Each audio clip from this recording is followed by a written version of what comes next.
Studio, and we welcome now Caleb Sailors, Multimedia Journalist, SuperTalk Mississippi News. And shout out to Rhino, Mr. Blue Sky Electric Light Orchestra. And I got my blue shirt on matching the song, so let's go. I love it. All right, Caleb. Man, you guys have been busy putting out lots of news articles on the SuperTalk.fm website. We appreciate. But there's a lot going on, even in between the legislative sessions. Let's kick it off by talking about this Pearl River flood mitigation project. What you got for us there? Gerard, you're not wrong, though. We have been busy. That's an understatement. But, local leaders in the Jackson area gathered on Wednesday. I believe it was Wednesday. I was there. The days are running together for me to announce the Pearl River Revitalization Coalition. Now, they're proposing, or they're backing, the Alternative D plan to the United States Corps of Engineers put this together as a flood mitigation plan for the Pearl River to keep Jackson homes and businesses from running the risk of being victimized by the floodwaters we saw in 2020. That kind of came to a head. But this proposal is being pushed. It would move a weir, it's kind of a complicated term. It allows a smooth flow of water to go down. The water's not bogging up or backing up, but it's not going down too quickly.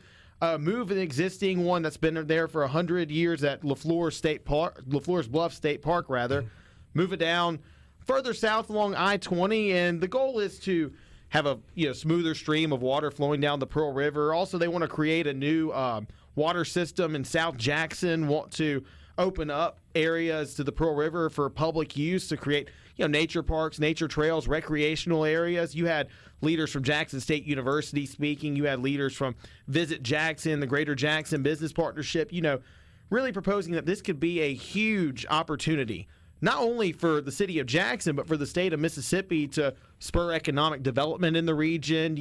They pointed to cities like Denver, Colorado, or Tulsa, Oklahoma, who have kind of exploited for good use their waterfronts for economic development and public consumption, public use. And one of the representatives from Jackson State said, could you imagine a home football game here at Jackson State on a Saturday, and you have events, tailgating going on, events at the Pearl River, and then a big fireworks show after the game, or 4th of July fireworks show. It'd be a really good opportunity. Now, there has been pushback from this proposal, especially in Louisiana and areas in South Mississippi where the Pearl River flows, saying, well, this won't help flood control measures there. And a lot of people have speculated that this is kind of a smoke and mirrors proposal, like it's just a big ploy for an economic development or real estate opportunity in Jackson, rather than efforts to mitigate floodwaters or to control the flooding from the Pearl River. And so we'll see. This is a proposal. None of this is coming to fruition right now. It'll cost hundreds of millions of dollars to put this into play anyway, and so we'll see what the steps forward are with this. Interesting. Oh, wow. Didn't see that coming. So, Commissioner of Insurance Mike Chaney was on Mr. Gallo's show. That's right. Earlier in the week.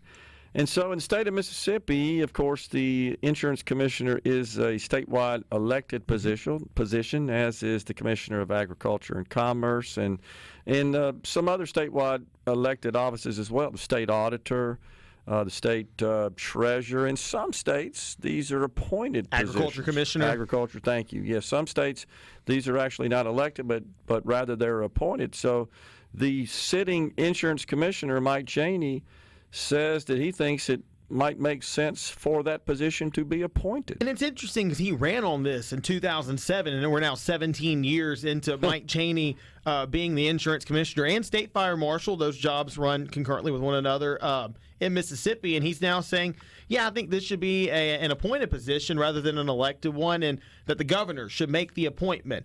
Now, this obviously would have to go through the state legislature, Gerard, and I'm not sure how. We have a Republican supermajority state legislature right now, Republican governor, and so if they were to pass this, I'm sure the governor would sign it into law. However, I don't know if that will be their top priority going into the 2025 legislative session, but it is a thought that he put out there for his term to be, or for his position to be appointed rather than elected. And I mean, you mentioned it though. We talked off air about positions that it would make sense maybe for that one to be an appointed one. It would make sense maybe for agriculture commissioner or others to be appointed positions. But there is pushback to that where people say, well, let the voters, decide we don't want one particular lawmaker at the top dictating who's controlling all these other positions or these policies. We should let the voters decide. And I will say, I did think it was kind of interesting that, the commissioner said this, as if you look back at 2023, the election, the largest margin of a statewide candidate's victory, I believe, was him. I think he had the largest margin of victory over his opponent last election cycle. So interesting to propose that for being an appointed position. So, but that's what he's calling for, and we'll see what the legislature does if they do anything at all come January.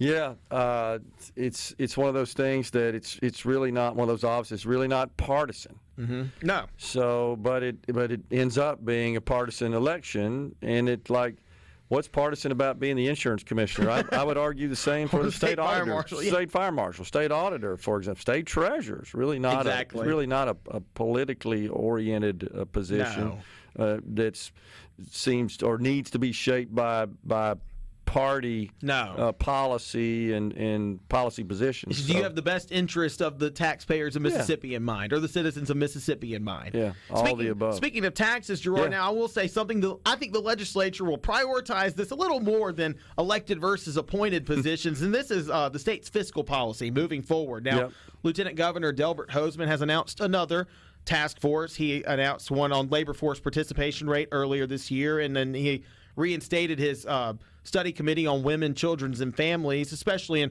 a post-Roe versus Wade Mississippi, finding solutions for families. Well, this new task force will examine the state's fiscal policy in terms of, we're phasing down the income tax as we speak, and it's going to go, that 5% bracket's going to be gone altogether, going down to 4%, and that's going to represent about $500 million loss in annual revenue. That the state legislature won't have that. That won't be going into the state's coffers, and so how do we move forward without raising taxes elsewhere?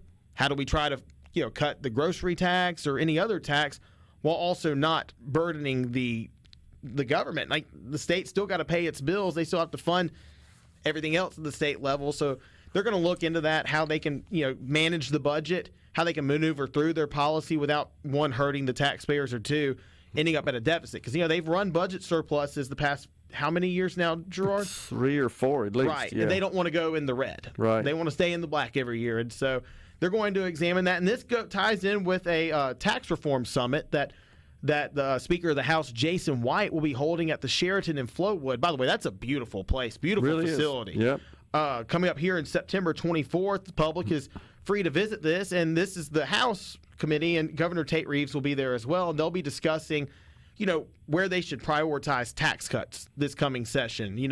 The governor has been adamant that since... I would say how to prioritize tax reform. With the goal of perhaps cutting taxes. But the question is, what taxes should we cut and by how much? And that's what's being discussed. And, the Lieutenant Governor, Delbert Hosemann, has been adamant about wanting to cut the sales tax on groceries, making that his focal point, his priority, whereas the governor is doubling down on, no, we need to cut the income tax first. And it's funny, the House Speaker's kind of been in the middle. He's like, we should try to cut both, but we should also examine how this would hurt our budget and how we could sustain this. Yeah, I'm seeing reports, at least locally, that sales taxes revenue are down by a double-digit percentage. I was a little surprised to see that, and that was for the month of July. Mm-hmm. So I'm not sure if that's the case across the rest of the state. We'll get that data from the Legislative Budget Office here pretty soon, and we'll certainly observe that and share that on the air here. And you guys may even write an article about it. Absolutely. But especially if there's any major change. But that's kind of what's in the background. So we got the Speaker of the House having a summit on tax reform. We got the Lieutenant Governor, of course, presides over the Senate, having a summit on fiscal policy is what they're calling it.